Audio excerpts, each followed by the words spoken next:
നമസ്കാരം.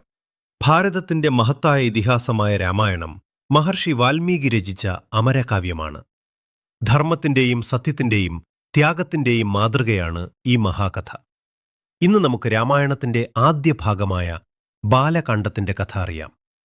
ശ്രീരാമന്റെ ജനനം മുതൽ സീതാസ്വയംവരം വരെ നടക്കുന്ന അത്ഭുത സംഭവങ്ങളാണ് ഈ കാണ്ഡത്തിന്റെ ഉള്ളടക്കം. സരയൂ നദിയുടെ തീരത്ത് സ്ഥിതി ചെയ്യുന്ന സമ്പന്നമായ രാജ്യമായിരുന്നു അയോധ്യ. അവിടം ഭരിച്ചിരുന്നത് സൂര്യവംശത്തിലെ മഹാനായ രാജാവായ ദശരഥനായിരുന്നു. എല്ലാ ഐശ്വര്യങ്ങളും ഉണ്ടായിരുന്നെങ്കിലും രാജാവിന് ഒരു വലിയ ദുഃഖമുണ്ടായിരുന്നു.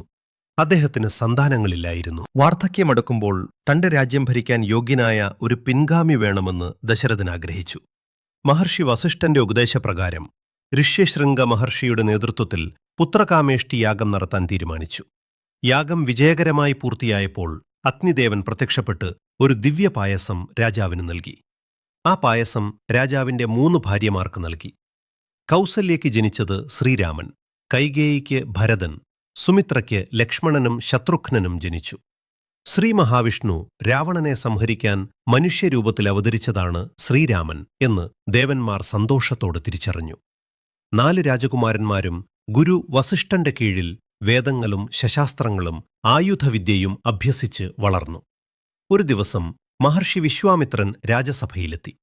തന്റെ യാഗം രാക്ഷസന്മാരായ താടകയും മാരീചനും സുബാഹുവും നശിപ്പിക്കുന്നതായി അദ്ദേഹം അറിയിച്ചു. യാഗത്തെ സംരക്ഷിക്കാൻ ശ്രീരാമനെയും ലക്ഷ്മണനെയും കൂടെ അയക്കണമെന്ന് മഹർഷി ആവശ്യപ്പെട്ടു. ആദ്യത്തിൽ ദശരഥൻ മടിച്ചെങ്കിലും ഗുരു വസിഷ്ഠന്റെ വിശ്വാമിത്രനോടൊപ്പം വനത്തിലേക്ക് പോയ ശ്രീരാമൻ ആദ്യം താടകയെ വധിച്ചു. തുടർന്ന് യാഗം വിജയകരമായി സംരക്ഷിച്ചു. സുബാഹുവിനെ വധിക്കുകയും മാരീചനെ ദൂരേക്ക് അമ്പുകൊണ്ട് പറത്തർത്തുകയും ചെയ്തു. മിഥിലയിലേക്കുള്ള യാത്രാമധ്യേ അവർ ഒരു ശൂന്യമായ ആശ്രമത്തിലെത്തി. അവിടെ മഹർഷി ഗൗതമന്റെ ഭാര്യയായ അഹല്യ ശാപം മൂലം അദൃശ്യാവസ്ഥയിൽ കഴിയുകയായിരുന്നു. ശ്രീരാമന്റെ ദിവ്യസ്പർശം ലഭിച്ച നിമിഷം അഹല്യ ശാപമോചിതയായി.